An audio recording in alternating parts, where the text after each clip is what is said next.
this is the last question from the set, and this question we call a resolve, reconcile, explain question. The question stem reads, most helps to, which one following if true, most helps to explain the difference between the amount of innovation painting, French painting, versus the amount of innovation in French sculpture during the 19th century. So one of them had more innovation than the other, and we're trying to explain why that is.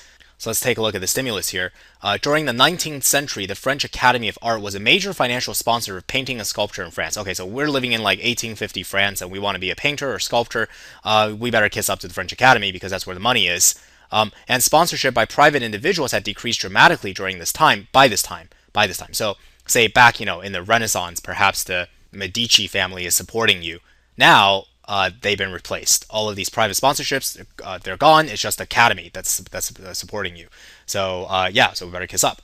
Okay, because the Academy discouraged innovation in the arts. So, but look, they hold all the money and they don't like innovation. So they discouraged it.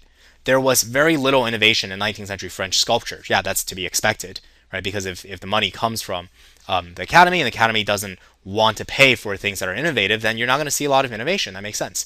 Yet 19th century French painting showed a remarkable degree of innovation. So that's weird, right? So why is that? See, this is not what you expect. We expect painting also to not show innovation because the money's coming from the Academy. So that's what we have to explain. How is it that there is a difference in the degree of innovation between painting and sculpture, given everything we know? The fact that, the French Academy was a major financial sponsor of both of these things. A says, in France in the 19th century, the Academy gave more of its financial support to painting than it did to sculpture. Okay, but doesn't that, I think if anything, it makes it even more confusing. It confounds the phenomenon that we need to explain. If more money was given to painting than it did to sculpture, why was there so much, remarkable degree of innovation? So A doesn't really answer the question. I'm still confused after reading A. B says, the French Academy in the 19th century financially supported a greater number of sculptors than painters. They supported more sculptors than they did painters. But the individual painter on average received more money than an individual sculptor. So they supported, say, 100 sculptors. And they supported, say, 10 painters. But each of the 100 sculptors only got $10, and each of 10 painters got $100 each. Okay, but see, that also just doesn't explain anything. So you supported more sculptors than painters. Who cares? Who cares? I made a very, very drastic contrast. It could have been 100 to 99. The heart of the matter is that this just does not resolve the. I'm still confused. Why is it that there was so much innovation in painting but not in sculpture? I say you can't answer that. This doesn't tell you why. C says because stone was so much more expensive than paint and canvas. Now this is getting somewhere. You see, stone is really expensive. Things that are really expensive, you need a financial sponsor for. So paint and canvas is not that expensive, so maybe you don't need a financial sponsor. But anyway, let's read on. I don't want to speculate here. Because stone was so much more expensive than paint and canvas, far more unsponsored paintings were produced. There you go.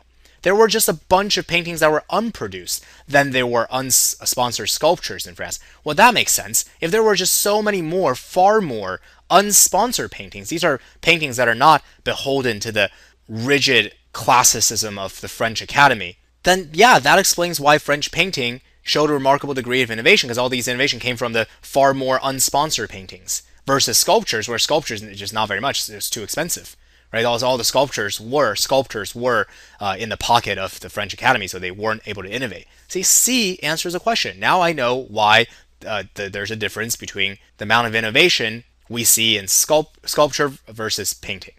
D says very few of the artists in France in the 19th century who produced sculptures also produced paintings. So they're saying basically if you produce sculptures, you weren't also a painter. Okay, that's great. I'm glad you're dedicated to your art, but that just does not explain why this innovation thing. E says although the Academy was the primary responsible of sculpture and painting, the total amount of financial support that French sculptors and painters received from sponsors declined during the 19th century. See, E is tricky. E is trying to bait you to fill in the blanks, make up your own stuff, and then choose it. Because what it's saying is that it's declining. So you're thinking, oh, if it's declining, maybe there's room for other people to jump in and give you money, and therefore these other people who jump in and give you money, they don't have the ban on innovation that the Academy imposes.